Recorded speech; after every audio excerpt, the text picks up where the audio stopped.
Cake. Did they just say cake? Cake. Did I just jump a dimension or something? I mean, when did cake become a form of popular slang? Good God, it's like the writers just didn't care anymore, and so they started tossing out random words just praying to form a sentence. Cake? That's like in the middle of a sentence, me just suddenly shouting out, stuffed cabbages. Why? I don't know. Because it makes about as much sense as cake! So obviously, the boys beat the bullies and get the girlfriend's bike back. I wouldn't mind this scene so much if it wasn't for this one certain part.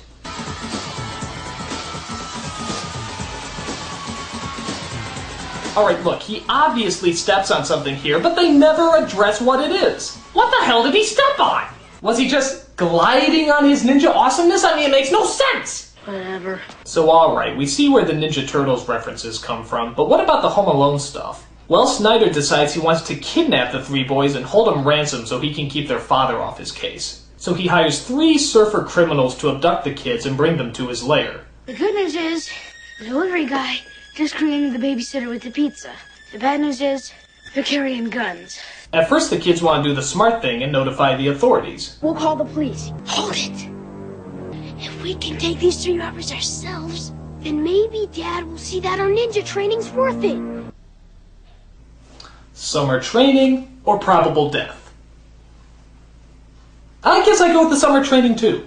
So oddly enough, instead of using their ninja skills, they devised diabolical traps to snatch the burglars with. I love how even though they were notified of the burglars' presence just a few moments ago, that they somehow put together a plan that actually has phases. Prepare for phase 1. Okay, phase 2. They were in there for like 2 minutes! How can you come up with a plan that has phases to it? It's a very good question, gnarly one.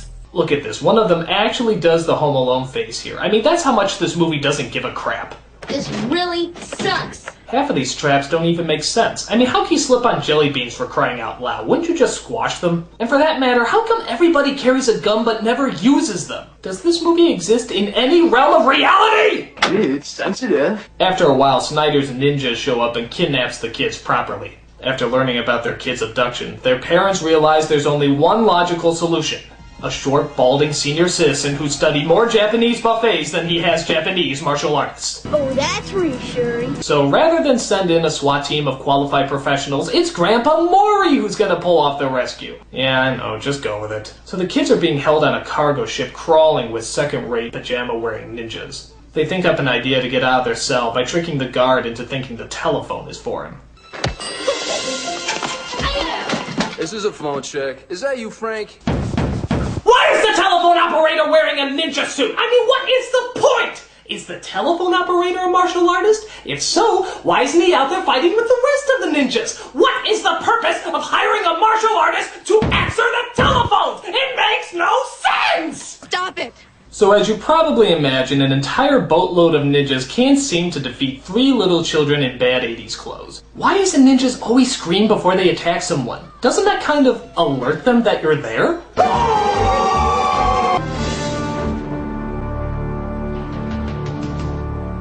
Whoa, who's this guy?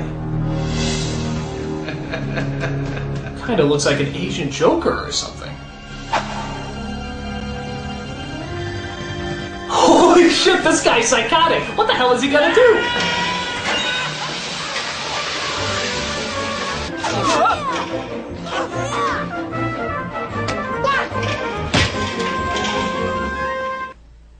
Well, thank you, movie. Thank you for ruining the only possibly cool character in this entire film. You've dashed my hopes yet again. My apologies, my good man.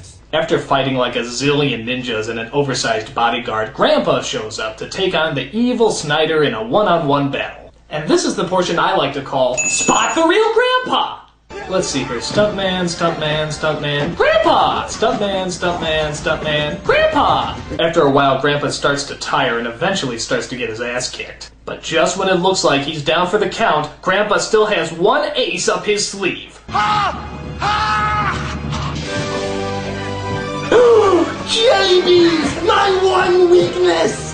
So Grandpa defeats Snyder, the FBI shows up, the kids are reunited with their parents, and they all live happily ever after. Whoop-de-friggin' do.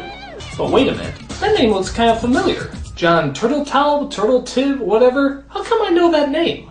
Holy shit, this guy's actually done a lot of movies, including Phenomenon, While You Were Sleeping, Cool Runnings, and even recent blockbusters like the National Treasure movies. So, how the hell did he get stuck doing this piece of shit? I mean, what exactly does this all mean?